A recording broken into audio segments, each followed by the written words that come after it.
industry has certainly been on a wild ride and things are looking up. However, consumer behavior and the travel experience now does not and will not mirror the pre-pandemic status quo.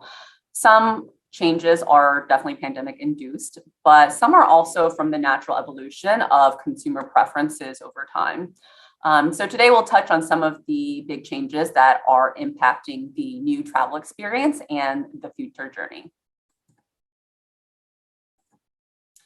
To start, at least in the near term, there is definitely a whole set of new rules to play by in order for consumers to even be able to travel. And some aren't really willing to play by those new rules. Having to navigate the complexities of travel is part of the new reality. There's definitely risk of interrupted plans due to ever-changing rules and restrictions, testing requirements, vaccination requirements, quarantines. These are all top of mind, and travelers certainly face a great burden of potential risk if they want to take a trip now. So, while travelers are certainly vying to be back out there, they have a lot more to consider, and thus their demands are a bit higher if it's going to encourage them to take a trip. But travel does remain coveted. So even in a tumultuous period where trips can be or have been so often disrupted, travel is still top of the priority list of discretionary spend. Some rules, they're certainly harmless enough, right? So masking, social distancing, these are now fixtures of everyday life anyway. So the majority of travelers are likewise willing to abide by such rules when they take a trip. But, more involved rules such as testing, for example, this tells a different story. So providing a negative test before arrival has become a standard now in several countries. And it can bring on a slew of anxieties, inconveniences, and often added costs for the consumer. And more than half of travelers in these markets here are not willing to take trips that involve having to take COVID tests. And this reaches as high as 2 in 3 unwilling travelers in markets such as France and Spain. Travelers now also are a bit more demanding in flexibility, so that if any unforeseen factors disrupt their travel plans, they aren't left fighting an uphill battle to sort things out. So in all markets seen here, at least 7 in 10 say that flexible cancellation and booking policies are more important to them now than before. And this reaches as high as 9 in 10 in Italy and Spain. So in this, new environment, the consumer is a bit more demanding and has more requirements that need to be met before they're willing to take a trip. Now, the next trend is related to our new nomads. There's a new category of employees who are now able to work from anywhere. And that's really revolutionized what it means to be a quote unquote digital nomad. So the pool of nomads has widened, and now it's comprised of really high value travelers that earn and spend and travel more than the general leisure traveler. And as remote work authorizations continue, this subset of consumers are likewise going to continue to blend their personal travel with remote working, but seeking out the destinations and the travel products that really allow them to comfortably replicate an environment that allows them to both work effectively and live comfortably while they're away from their home base.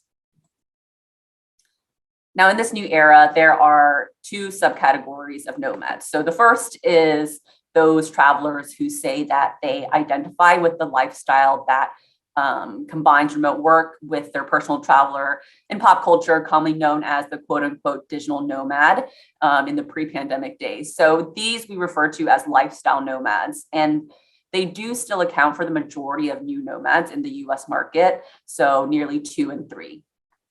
Now, the other bucket contains those who started to travel much more frequently for leisure while also working remotely during those trips, but they don't necessarily identify with that lifestyle of a digital nomad. So these are what we call blended travelers.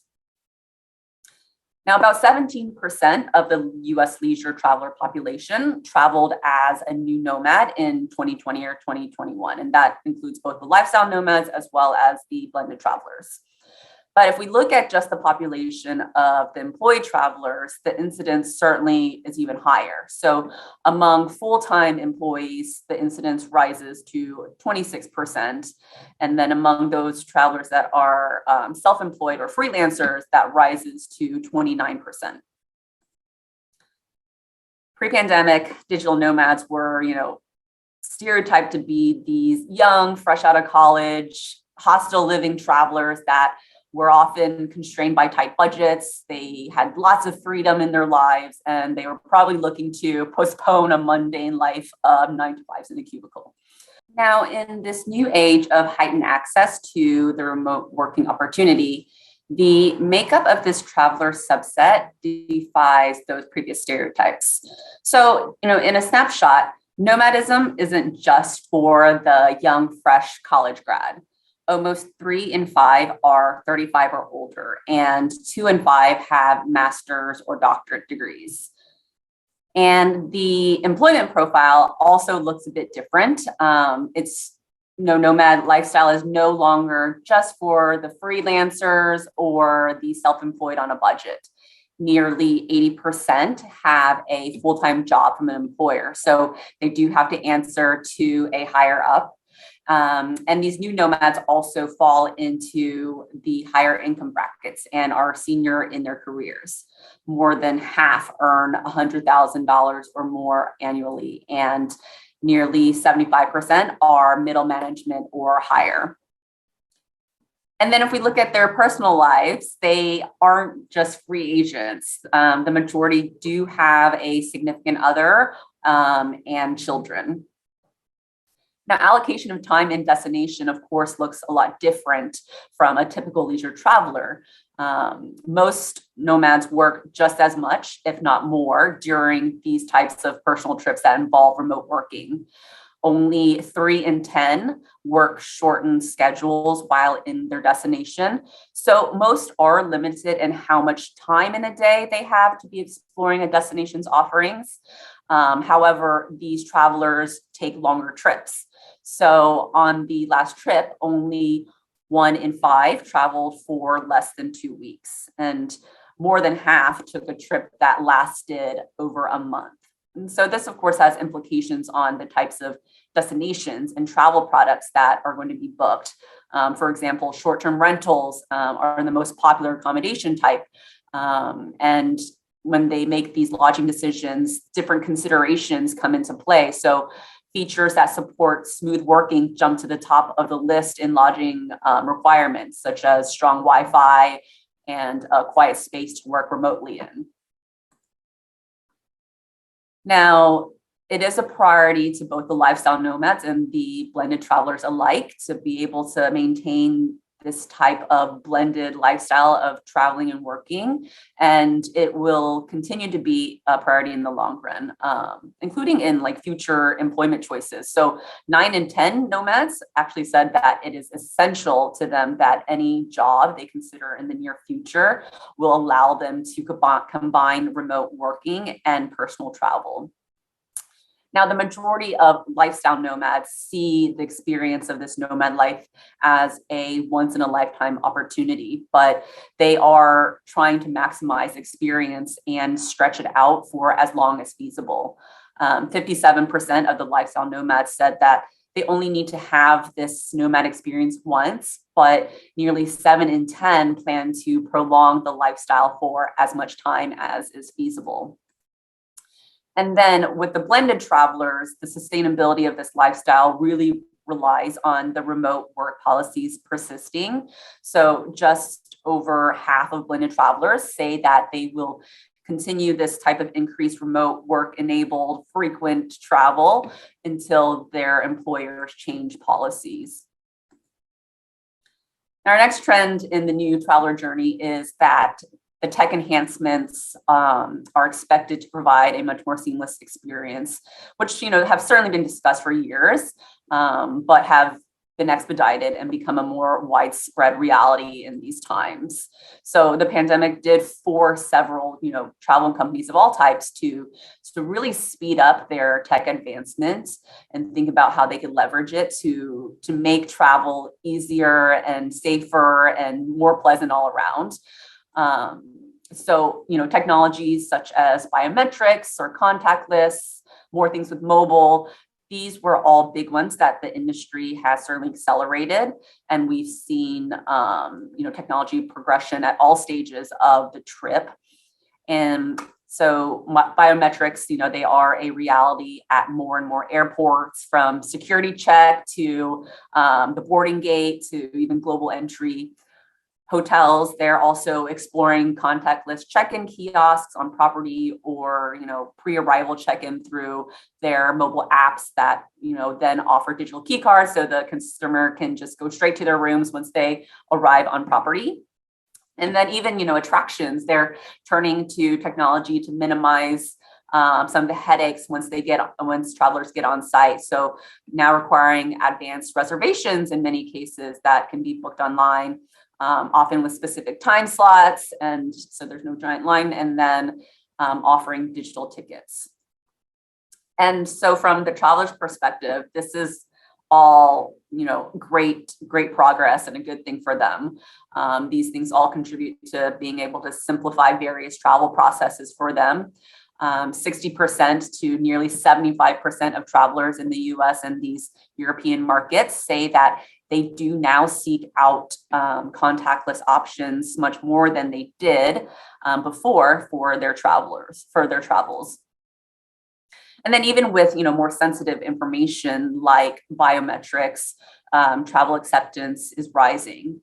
Approximately 2 in 5 in most markets here trust travel companies with their biometric data, with the exception of Germany here, which is particularly suspecting of it. But trust is quickly nearing half in France and Spain. Now, the next change is related to traveler accommodations preference. So short-term rentals, or vacation rentals, private accommodations, homes, depending on your choice of language, these have certainly been a bright spot in recent years. However, hotels are still greatly important, and they've been successfully wooing their travelers back. Now, in the early days of the pandemic, travelers did seek out options that allowed them to stay distanced from peers and avoid crowded spaces. So hotel usage declined, vacation rentals gained, as the rental product really aligned to these new needs. And so this really did attract a wave of new rental users. In 2020, 43% of US rental guests said that their most recent stay in a rental was their first time using this particular type of lodging. And that's up 8 percentage points from the pre-pandemic year of 2019. But short-term rentals, they're not a default choice. Even these rental guests show pretty high willingness to stay in hotels as well. So really, travelers they're weighing both lodging options more and more now. Nearly 2 in 3 rental guests also considered hotel options during their last stay, where they ended up using a vacation rental. Now, the 2 lodging types, however, they do serve different purposes, and they are seen to have unique strengths. So on the short-term rental side, these types of properties lead in providing privacy and personalization and giving the traveler more bang for their buck when it's compared alongside hotels.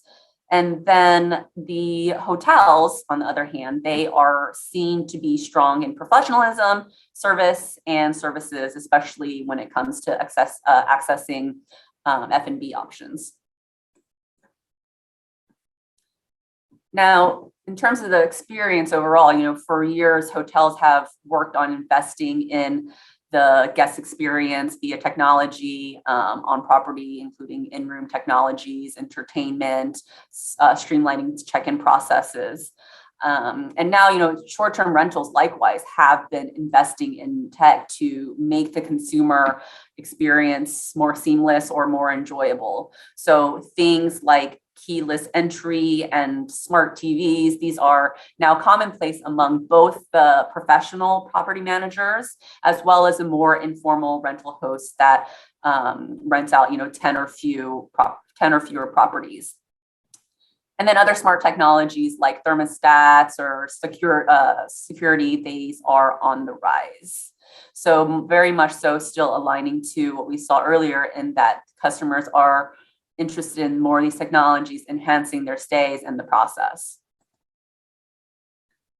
Now, the last trend that's redefining this traveler journey is related to sustainability. So sometimes has been long considered a buzzword, but has gotten even more attention in this period as the world had a moment of pause to consider the long-term impact of our actions. From the consumer side, there is definitely awareness and interest in a path towards more sustainable travel, and this is going to continue to increase in their consideration. Travelers are interested in making trip decisions that minimize their footprint, whether that means utilizing more environmentally friendly transportation or lodging options. 40% or more in various European markets say that they are likely to reduce their flying in the coming year in exchange for more sustainable alternatives. And 30 to 40% of the travelers are likely to seek out eco-friendly hotels. So this will impact the ways that consumers travel plan as they seek out sources that empower them to make such informed decisions. And then roughly 1 in 3 travelers across these European markets here said that they are willing to pay more for travel brands that do prioritize sustainable initiatives. So yes, there is some ways to go, but commitment is even higher among the younger travelers age 18 to 34, reaching as high as 50% willingness, despite this subset of the traveler population being the group that tends to be more price sensitive with less disposable income. So, especially as this younger generation travels more and makes up a bigger part of the overall traveler population, sustainability is going to become an even bigger consideration. So traveler suppliers and sellers, they are increasingly going to be evaluated based on their commitment and initiatives related to sustainability, ultimately really impacting the way that consumers are going to assess their travel options. Thank you so much for your time and attention today.